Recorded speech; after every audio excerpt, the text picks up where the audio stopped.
इस वीडियो में हम प्रोजेक्शन फ्रॉम हाइट h का केस नंबर 2 और केस नंबर 3 देखेंगे और इन दोनों ही केसेस में हमें कोई भी फॉर्मूला डेराइव नहीं करना, कोई भी फॉर्मूला याद नहीं करना, बस प्रोसीजर देखना है कि इन केसेस में हम फिजिक्स को कैसे अप्लाई करते हैं। वो बेसिक कंसेप्ट जो हम लोगों ने ग्राउंड टू ग्राउंड प्रोजेक्टाइल के लिए पढ़ा था, जो इसके केस नंबर 1 के लिए पढ़ा था, उन्हीं नियमों का, उन्हीं कंसेप्ट्स का यूज करते हुए इसमें अगर हमसे टाइम ऑफ फ्लाइट पूछा जाए, हमसे रेंज पूछा जाए, तो हम उसको कैसे कैलकुलेट करेंगे। इसमें कोई भी फॉर्मूला ऐसे निकल के नहीं आता और आपको कोई फॉर्मूला याद भी नहीं करना। तो आइए देखते हैं केस नंबर 2। केस नंबर 2 क्या है कि अगर ग्राउंड से h ऊंचाई पर से, जैसे किसी मीनार की चोटी से, किसी टावर से, अगर किसी ऑब्जेक्ट को हॉरिजॉन्टल से, केस नंबर 1 याद है, हम लोगों ने इसको हॉरिजॉन्टल डायरेक्शन में प्रोजेक्ट किया था। अब की बार केस नंबर 2 में इसे हॉरिजॉन्टल से थीटा डिग्री के एंगल पर ऊपर की तरफ u वेलोसिटी से प्रोजेक्ट करेंगे। तो ये प्रोजेक्टाइल मोशन करता हुआ यहां कहीं आके गिरेगा। इस पॉइंट को O मान लेते हैं, मीनार के बेस को A मान लेते हैं और जहां पे ये ग्राउंड से स्ट्राइक करेगा उसको पॉइंट B मान लेते हैं।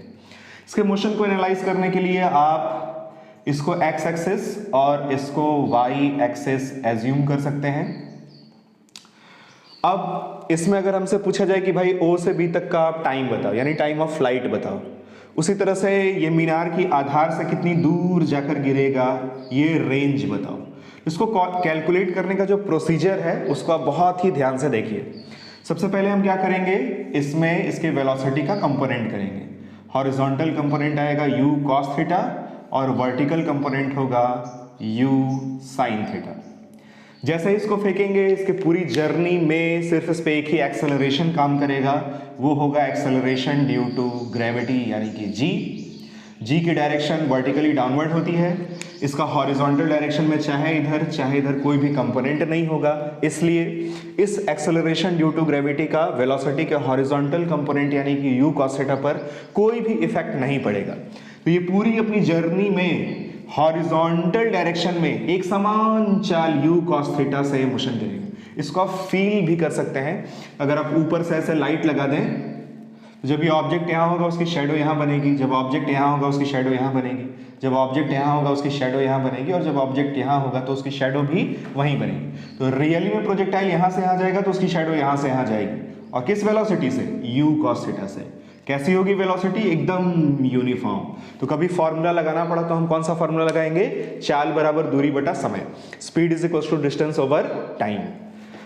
तो अब मान लीजिए अगर क्वेश्चन में हमसे मीनार की ऊंचाई दे दी जाए, थीटा दे दिया जाए, u दे दिया जाए और पूछा जाए कि भाई आप टाइम ऑफ फ्लाइट बताओ और हॉरिजॉन्टल रेंज बताओ, तो कंडीशन क्या है? h गिवन है, u गिवन है, थीटा गिवन है और हमें r बताना है और टाइम ऑफ फ्लाइट बताना है। तो सबसे पहले हम इसमें मोशन अलोंग y देखेंगे और गति का द्वितीय समीकरण s बराबर ut plus half at square लगाएंगे। अगर हम इसका वर्टिकल मोशन देखें तो वर्टिकल मोशन के लिए आप चाहे तो फिर से समझने के लिए इधर से लाइट लगा सकते हैं। अब तो ये सब क्लियर हो गया होगा आपको। जब ऑब्जेक्ट यहाँ होगा उसकी शेडो यहीं बनेगी, जब ऑब्जेक्ट यहाँ होगा उसकी शेडो यहाँ बनेगी, फिर ऑब्जेक्ट ऐसे आएगा नीचे, इसकी शेडो यहाँ से ऐसे आएगी नीचे। तो शेडो पहले ऐसे ऊपर जाएगी फिर ऐसे नीचे आएगी। तो हम इसकी शेडो पे ही ये फॉर्मूला लगा रहे हैं। कभी भी प्रोजेक्टाइल मोशन में कोई भी फॉर्मूला जब हम लगाते हैं तो इस ऑब्जेक्ट के रियल पैराबोलिक पाथ पर वो फॉर्मूला नहीं लगता। या तो हम मोशन अलोंग x देखते हैं या तो मोशन अलोंग y देखते हैं। तो इसमें अगर हम इसकी जर्नी के लिए sy देखें, इस फॉर्मूले में s डिस्प्लेसमेंट होता है, विस्थापन। तो विस्थापन के लिए पिंड की गति जहां से स्टार्ट होती है उसको देखते हैं और पिंड की गति जिस बिंदु पे उसका अंत होता है उसको देखते हैं। तो यहां से लेके यहां तक इसका जो डिस्प्लेसमेंट होगा वो होगा h और h की डायरेक्शन नीचे की तरफ है, नीचे की डायरेक्शन को मान लिया जाए पॉजिटिव। तो ये sy हो गया h, uy होगा u sin theta, velocity along vertical direction. ये ऊपर की डायरेक्शन में इसको माइनस ले लेंगे, t प्लस हाफ ay की जगह एक्सेलरेशन वो होगा माइनस g क्योंकि उसकी भी दिशा नीचे की तरफ है, इंटू t स्क्वायर। अब आप ध्यान से देखिए, अगर क्वेश्चन में u गिवन हो, थीटा गिवन हो, h गिवन हो, तो u पता है, थीटा पता है, h पता है, g की वैल्यू हम पहले से ही जानते हैं, तो ये t में क्वाड्रेटिक बनेगा। क्या बनेगा, t में क्वाड्रेटिक। इससे हमें t की दो वैल्यूज मिलेंगी। मान लीजिए एक वैल्यू है t1 और दूसरी वैल्यू है t2। अब देखेंगे एक वैल्यू जनरली आपको मिलेगी पॉजिटिव और दूसरी वैल्यू मिलेगी नेगेटिव। टाइम नेगेटिव नहीं होता इसलिए इस वाली वैल्यू को, ये रद्दी है, इसको छोड़ देंगे। जो पॉजिटिव वैल्यू मिलेगी वो ही हमारा टाइम ऑफ फ्लाइट या आंसर होगा। इसको मान लेते हैं कि ये t0 है। t1 की जो भी वैल्यू मिलेगी 5 सेकेंड, 10 सेकेंड, 2 सेकेंड, उसको मान लेते हैं कि वो कितनी आती है, t0 आती है। यही है हमारा टाइम ऑफ फ्लाइट। उसके बाद क्या करेंगे, उसके बाद अगर ये पूछा जाए कि ये प्रोजेक्टाइल मीनार की आधार से कितनी दूर जाकर गिरता है, तो उसके लिए हम देखेंगे इसका हॉरिजॉन्टल मोशन। हॉरिजॉन्टल मोशन कैसा है, यूनिफॉर्म। उसके लिए अगर हमें r निकालना हो तो दूरी बराबर चाल गुणे समय। इसकी जो चाल है, इसका जो स्पीड है वो कितना है, u cos थीटा और इनटू टाइम में टाइम ऑफ फ्लाइट यानी t0 की इस वैल्यू को पुट कर देंगे, मल्टीप्लाई करेंगे तो यहां से r की वैल्यू भी निकल जाएगी। जब तक आप इस पे क्वेश्चन नहीं करेंगे तब तक आपको ये फंडा क्लियर नहीं होगा। ठीक यही काम हम जब इस ऑब्जेक्ट को केस नंबर 3 में हॉरिजॉन्टल से थीटा डिग्री के एंगल पर नीचे की तरफ प्रोजेक्ट करेंगे, एकदम exactly in the same way procedure use होगा। बस जब आप इसको नीचे की तरफ प्रोजेक्ट करेंगे तो u cos थीटा तो हॉरिजॉन्टल डायरेक्शन में मिलेगा एज इट इज, इसी वाले केस की तरह। जो u sin थीटा की डायरेक्शन है वो हमें वर्टिकली डाउनवर्ड मिलेगी। तो जो यहाँ पे हम लोगों ने माइनस लिखा है बस वो पॉजिटिव हो जाएगा और कोई चेंज नहीं होगा, वैसे ही आपको हल करना होगा। तो ये क्लियर हो गया आपको कि इसमें हम लोग क्या थ्योरी अप्लाई करते हैं, कैसे हम लोग इक्वेशंस यूज करते हैं। तो आप क्वेश्चन लगाते हैं, क्वेश्चन लगाएंगे तो ही आपको अच्छे से और क्लैरिटी आएगी। क्वेश्चन में क्या गिवन है कि एक मीनार है, इस मीनार के टॉप से एक ऑब्जेक्ट को हॉरिजॉन्टल से 30 डिग्री के एंगल पर ऊपर की ओर 10 मीटर पर सेकेंड से फेंका जाता है और ये मीनार की आधार से 10√3 मीटर दूर जाकर गिरता है। एक तरह से हमें रेंज गिवन है और थीटा गिवन है और u गिवन है और आपसे पूछा जा रहा है कि भाई आप इस मीनार की हाइट को कैलकुलेट करके बताओ। तो इस तरह के क्वेश्चन को कैसे सॉल्व करेंगे, वही कंसेप्ट यूज करेंगे अपना। इसको पहले कंपोनेंट करेंगे, हॉरिजॉन्टल कंपोनेंट आएगा 10 cos 30 डिग्री। cos 30 डिग्री की वैल्यू √3/2, तो ये आ जाएगा 5√3 मीटर पर सेकेंड। जो वर्टिकल कंपोनेंट है वो होगा 10 sin 30 डिग्री यानी कि 5 मीटर पर सेकेंड। हमें मीनार की हाइट निकालनी है, पर मीनार की हाइट निकालने के लिए हमें हर हाल में मोशन अलोंग y यूज करना ही करना होगा। उसके बाद अगर आप गति का द्वितीय समीकरण s = ut + ½ at² का यूज करेंगे तो आपको t चाहिए होगा। तो हम लोग पहले इस इंफॉर्मेशन का यूज करके t को यानी टाइम ऑफ फ्लाइट को कैलकुलेट कर लेते हैं। तो सबसे पहले हम लोग देखेंगे इसमें motion along x। Motion along x कैसा होता है, यूनिफॉर्म। तो टाइम = आएगा time t = distance 10√3 divided by speed that is 5√3। ये कट जाएगा, ये आएगा 2 सेकेंड। तो हम लोगों ने टाइम ऑफ फ्लाइट की गणना कर ली, समय बराबर दूरी बटा में चाल। अब हम लोग देखेंगे मोशन अलोंग y और कौन सा फॉर्मूला यूज करेंगे, sy = uyt + ½ ay/t²। यहां से इसकी जर्नी में जो sy है, डिस्प्लेसमेंट अलोंग y है, वो होगा h। यही हमें कैलकुलेट करना है। और नीचे की डायरेक्शन को क्या मान लिया जाए, पॉजिटिव मान लिया जाए।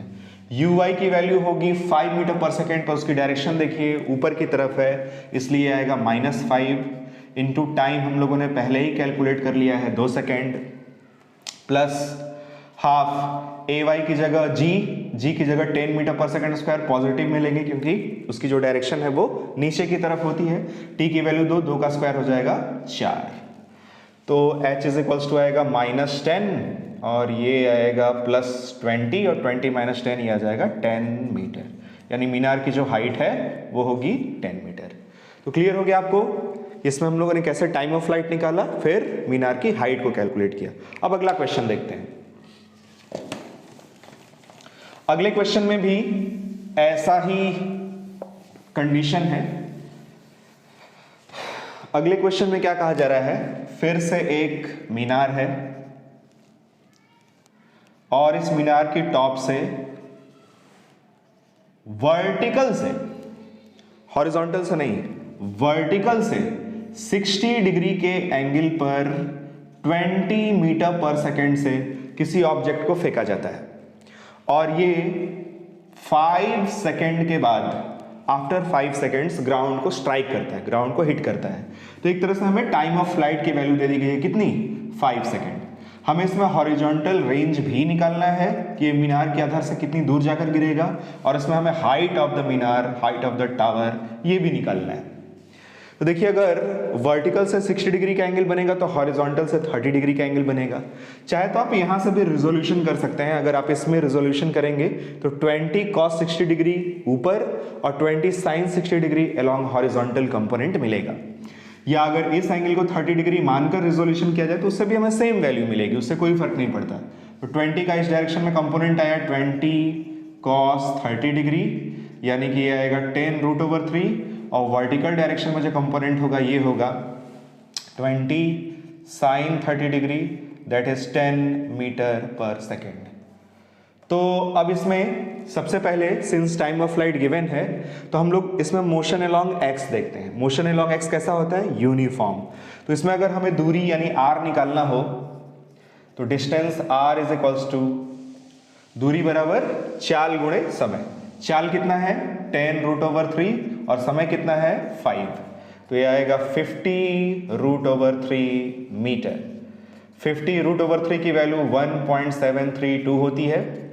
इसमें अगर आप 10 से मल्टीप्लाई कर दें तो ये 17.3 हो जाएगा। 17×5 = 85 और 0.32 में 5 का मल्टीप्लाई करेंगे आएगा 160, ये आएगा 86.60 मीटर। आप चेक कर लेना। तो ये देखिए हॉरिजॉन्टल रेंज का कैलकुलेशन हो गया। अब हम लोग इसमें निकालते हैं मीनार की ऊंचाई।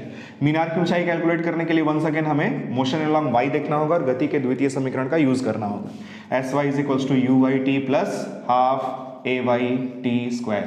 sy की जगह h, uy की जगह ऊपर की तरफ है -10 इंटू टाइम की जगह 5 प्लस हाफ ay की जगह +10 इंटू t² मीन्स 5 का स्क्वायर 25। तो ये h इज आ जाएगा -50 प्लस 5, 25 इंटू 5 125, यानी ये आ जाएगा 75 मीटर। तो मीनार की जो ऊंचाई है वो हो जाएगी 75 मीटर। तो ये क्वेश्चन भी क्लियर हो गया। इस क्वेश्चन में r नहीं दिया था, h भी नहीं दिया था, टाइम ऑफ फ्लाइट दिया था, u दिया था, थीटा दिया था। तो कैसे हम लोगों ने इसको कैलकुलेट किया, बहुत ही ध्यान से देखिएगा। अब बात करते हैं अगले क्वेश्चन की। अगले क्वेश्चन में हम लोग इसे जो प्रोजेक्टाइल को बार बार फेंका जा रहा है, अब की बार उसे हॉरिजॉन्टल से थीटा डिग्री के एंगल पे नीचे की तरफ फेंकेंगे। और फिर से आपको अच्छे से देखना होगा कि कैलकुलेशंस को कैसे किया जा रहा है। तो मान लीजिए कि यहाँ कोई ग्राउंड है और ये कोई टावर है या मीनार है। यहाँ से किसी ऑब्जेक्ट को हॉरिजॉन्टल से 30 डिग्री के एंगल पर नीचे की तरफ प्रोजेक्ट किया जाता है और स्पीड है कितनी ले लें, 10 मीटर पर सेकंड ले लें, 10 मीटर पर सेकंड ले लेते हैं। तो ये प्रोजेक्टाइल मोशन करता हुआ ऐसे यहाँ पे आके गिरेगा। हमसे इसमें कह रहा है कि अगर मान लीजिए ये 4 सेकंड के बाद यहाँ ग्राउंड पर आकर स्ट्राइक करता है, इसका जो टाइम ऑफ फ्लाइट है वो कितना है 4 सेकंड। तो आप इसमें फिर से ये रेंज बता दो और इस मीनार की हाइट बता दो। एग्जैक्टली सेम वे में इसको भी सॉल्व करेंगे। 10 मीटर पर सेकेंड का हॉरिजॉन्टल डायरेक्शन में कंपोनेंट कितना होगा 10 cos 30 डिग्री यानी कि 5√3 मीटर पर सेकेंड, और वर्टिकल डायरेक्शन में कितना कंपोनेंट होगा 10 sin 30 डिग्री यानी कि 5 मीटर पर सेकेंड। क्लियर है, इसमें कोई डाउट नहीं है। फिर देखेंगे हम लोग इसका मोशन अलोंग x यूनिफॉर्म होता है, तो r की वैल्यू, रेंज की वैल्यू आ जाएगी स्पीड 5√3 इंटू जो टाइम है वो 4 सेकेंड है। तो r इज आ जाएगा 20√3 मीटर। और हाइट कैलकुलेट करने के लिए मोशन अलोंग y देखेंगे। अब तक तो एकदम याद हो गया होगा आपको कि क्या करना होता है। sy is uy_t + ½ ay_t²। ध्यान देना uy वर्टिकली डाउनवर्ड है और डाउनवर्ड डायरेक्शन को अगर पॉजिटिव मान लिया जाए तो इसको भी पॉजिटिव लेंगे और g को भी पॉजिटिव लेंगे। तो uy की जगह 5 into time 4 plus half ay की जगह +10 इंटू टाइम 4 का स्क्वायर 16। तो ये आ जाएगा 20 प्लस 80, ये आ जाएगा 80 और 20 100 मीटर। तो मीनार या टावर जो भी है इसकी जो हाइट होगी वो कितनी होगी 100 मीटर। तो ये तीनों केस क्लियर हो गए आपको कि अगर हॉरिजॉन्टल से थीटा डिग्री के एंगल पर ऊपर प्रोजेक्ट किया जाए तब कैसे सॉल्व करते हैं, और थीटा डिग्री के एंगल पर जब नीचे प्रोजेक्ट करते हैं तब उसे कैसे सॉल्व करते हैं। तो अब आगे बढ़ते हैं और एक इंपॉर्टेंट केस को डिस्कस करते हैं। इसमें कई स्टूडेंट्स को काफ़ी कंफ्यूजन रहता है, तो कंफ्यूजन ना हो इसलिए इसको डिस्कस करना बहुत ही ज़रूरी है। देखिए क्या केस है, अगर आपसे पूछा जाए कि ये कोई मीनार है, यहाँ से टॉप पॉइंट से अगर हम एक पार्टिकल को ऐसे हॉरिजॉन्टल डायरेक्शन में u वेलोसिटी से प्रोजेक्ट करें, किधर, हॉरिजॉन्टल डायरेक्शन में, फिर एक पार्टिकल को हॉरिजॉन्टल से थीटा डिग्री के एंगल पर ऊपर की ओर प्रोजेक्ट किया जाए u वेलोसिटी से, और तीसरे पार्टिकल को हॉरिजॉन्टल से थीटा डिग्री के एंगल पे नीचे प्रोजेक्ट किया जाए u वेलोसिटी से। तीनों की स्पीड सेम है, डायरेक्शन अलग अलग है, तो वेलोसिटी अलग अलग होगी बट स्पीड सेम है। चलिए मान लीजिए एक को और नीचे की साइड, सीधे सीधे नीचे की तरफ u स्पीड से प्रोजेक्ट कर दिया जाए। तो क्वेश्चन में ये पूछा जा रहा है कि जब ये तीनों ग्राउंड से टकराएंगे तो टकराते समय इनकी जो वेलोसिटी होगी, वेलोसिटी तो ऑब्वियसली डिफरेंट होगी, टकराते समय इनकी जो स्पीड है, क्या स्पीड सेम होगी या अलग अलग होगी। मान लीजिए ये है पार्टिकल नंबर 1, ये है पार्टिकल नंबर 2, ये है पार्टिकल नंबर 3 और ये है पार्टिकल नंबर 4, और ग्राउंड से स्ट्राइकिंग स्पीड पहले वाली की है v1, दूसरे वाली की है v2, तीसरे वाली की है v3 और चौथे वाली की है v4। तो हमसे क्वेश्चन में ये पूछा जा रहा है कि आप इनमें रिलेशन बताओ, कौन ज़्यादा होगा कौन कम होगा या सब बराबर होंगे। तो इसका जो सही आंसर है वो ये है कि चारों के चारों सेम स्पीड से ग्राउंड से टकराएंगे। अब इसको समझने के लिए इसमें ऊर्जा संरक्षण का सिद्धांत, principle of conservation of mechanical energy का प्रिंसिपल यूज किया जाए। इस पॉइंट को अगर हम ए पॉइंट मान लें और नीचे जहां जहां ये टकरा रहे हैं बारी बारी से इनके पॉइंट्स को बी मान लिया जाए, तो इसमें सिंस यहां पे मैकेनिकल एनर्जी कंजर्व रहती है तो ए बिंदु पर गतिज ऊर्जा और स्थितिज ऊर्जा का योग और बी बिंदु पर गतिज ऊर्जा और स्थितिज ऊर्जा का योग इक्वल होगा। इसका मास अगर हम m मान लें तो ए पॉइंट पर काइनेटिक एनर्जी कितनी होगी, हाफ m(u²), पोटेंशियल एनर्जी कितनी होगी, mgh। बी पॉइंट पर काइनेटिक एनर्जी कितनी होगी, हाफ mv1², पोटेंशियल एनर्जी कितनी हो जाएगी, 0, क्योंकि वो ग्राउंड के लेवल पे आ चुका है। इसमें देखिए m कैंसिल हो जाएगा, 2 से अगर हम मल्टीप्लाई कर दें तो आएगा u² + 2gh is equals to v1²। यहाँ से हमें v1 की वैल्यू मिलेगी √u² + 2gh। एकदम यही कंसेप्ट आप दूसरे वाले पार्टिकल के लिए अप्लाई करेंगे, फिर E is equals to AB use करेंगे। ए पॉइंट पर काइनेटिक एनर्जी फिर से हाफ mv² होगी क्योंकि सेम स्पीड से फेंका जा रहा है, सेम हाइट से फेंका जा रहा है, तो पोटेंशियल एनर्जी भी सेम होगी। मान लीजिए अब की बार वो ग्राउंड से v2 स्पीड से टकराता है तो काइनेटिक एनर्जी हाफ mv2² होगी। सॉल्व करेंगे v2 की वैल्यू भी आपको यही मिलेगी √u² + 2gh। वैसे ही अगर तीसरे वाले पार्टिकल के लिए आप ये एनर्जी कंजर्वेशन प्रिंसिपल को यूज करें तो v3 की वैल्यू भी आपको सेम मिलेगी u² + 2gh। और अगर चौथे के लिए भी लगाया जाए तो सिंस इसको भी सेम हाइट से सेम स्पीड से फेंका जा रहा है तो काइनेटिक एनर्जी पोटेंशियल एनर्जी उनके ही इक्वल होगी, और टकराते समय अगर ये v4 स्पीड से टकरा रहा है तो v4 को भी कैलकुलेट करने पर यही रहेगा u² + 2gh। It means v1 is equals to v2 is equals to v3 is equals to हमें v4 मिलेगा। तो याद रखिएगा अगर इस तरह का कोई केस हो। अच्छा, इसमें आपसे मैं एक और क्वेश्चन पूछता हूं, आप कमेंट सेक्शन में जरूर से बताना। इसमें अगर थीटा डिग्री ऊपर और थीटा डिग्री नीचे का केस ना हो, इसको किसी भी एंगल पर फेंका जाए और इसको भी नीचे किसी भी एंगल पर फेंका जाए तो भी क्या इनकी स्ट्राइकिंग स्पीड सेम होगी या फिर अलग अलग होगी, मुझे कमेंट सेक्शन में जरूर बताना। तो इस वाले केस में स्पीड सेम होती है और इसके पिछले वाले केस में एक बार फिर से आपको याद दिला देते हैं ताकि दोनों केस एकदम अच्छे से आपको क्लियर हो जाएं। इस केस में क्या होता है, स्पीड, स्ट्राइकिंग स्पीड, जिस चाल से वो धरातल पर टकराते हैं वो चारों के लिए सेम होता है। और अगर हम किसी पर्टिकुलर हाइट से एक पार्टिकल को हॉरिजॉन्टल डायरेक्शन में इधर फेंकें, एक पार्टिकल को जस्ट ड्रॉप कर दें और तीसरे पार्टिकल को दूसरे स्पीड से अपोजिट डायरेक्शन में फेंकें तो इनकी स्ट्राइकिंग स्पीड सेम नहीं होगी, इनका नीचे तक आने का जो टाइम है वो सेम होगा, यानी तीनों के तीनों पार्टिकल एक साथ ग्राउंड पे पहुंचेंगे। हालांकि इसमें बहुत सारे केसेस होते हैं कि यहाँ पे वैक्यूम है या यहाँ पे हवा है, इनके मासेस सेम है या इनके मासेस डिफरेंट है, तो बहुत सारे केस होते हैं। इसमें मैंने एक अलग से वीडियो बना रखी है, आप चाहे तो आई बटन पे क्लिक करके उस वीडियो को भी देख सकते हैं।